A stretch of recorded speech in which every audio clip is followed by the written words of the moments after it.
Feel the magic in the air, levez les mains en l'air, allez, allez, allez. Feel the magic in the air, levez les mains en l'air, allez, allez, allez.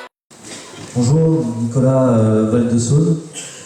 La question que je voulais poser, c'est donc le service civique, je crois qu'il s'arrête à 25 ans.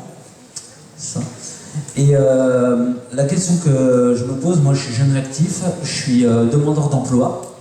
Et le problème, c'est qu'aujourd'hui dans mon équipe JOC, on est beaucoup, à part une jeune qui a 20 ans, on est beaucoup à avoir beaucoup plus de 25 ans, donc 27, 28, 30. Et la question que je voulais vous poser, c'est ces jeunes-là qui n'ont pas d'expérience, qui n'ont rien entre leurs mains, qu'est-ce que vous pouvez en faire des jeunes comme nous?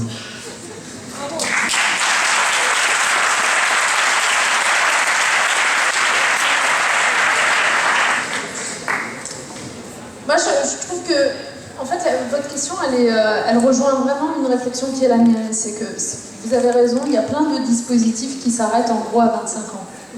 Ce que vous dites sur le service civique, ou aussi pour les emplois d'avenir, enfin.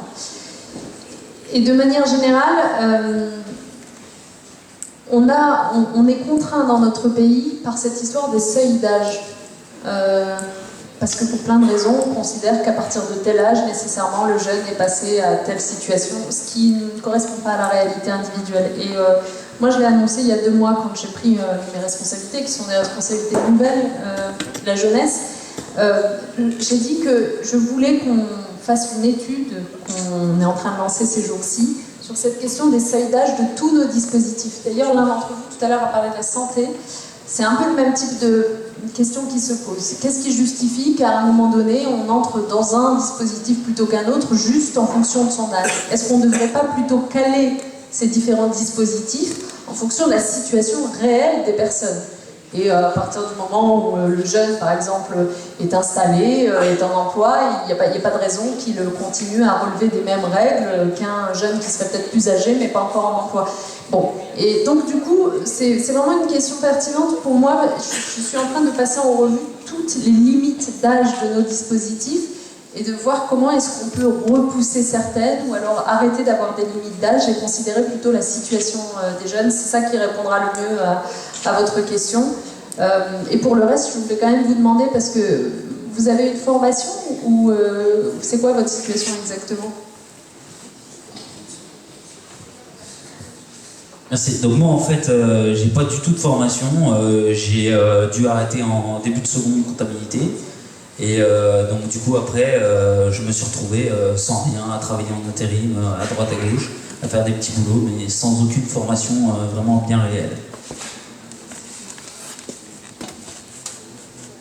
Parce que, je ne sais pas où vous habitez, mais vous savez que par exemple, s'agissant des emplois d'avenir, si vous habitez un quartier prioritaire, vous avez un certain nombre de conditions qui sautent. Donc vous pouvez sans doute en bénéficier quand même, hein, ou des contrats aidés en tout état de cause. Si ce n'est pas un emploi d'avenir, c'est un contrat aidé. Donc il faut quand même vous rapprocher de votre mission locale. Hein. La mission locale est là pour vous répondre, là pour le coup, même si vous avez plus de 25 ans, bien sûr. Pour l'emploi, parce que la mission locale, c'est jusqu'à 25 ans. Non, mais la mission locale peut vous répondre même si vous avez plus de 25 ans, elle peut vous orienter. Donc si c'est la mission locale que vous aviez l'habitude d'aller voir jusqu'à présent, rapprochez-vous-en pour voir. Et je vous dis, les conditions des emplois d'avenir ne sont pas les mêmes selon qu'on habite en quartier prioritaire ou pas, il faut regarder ça.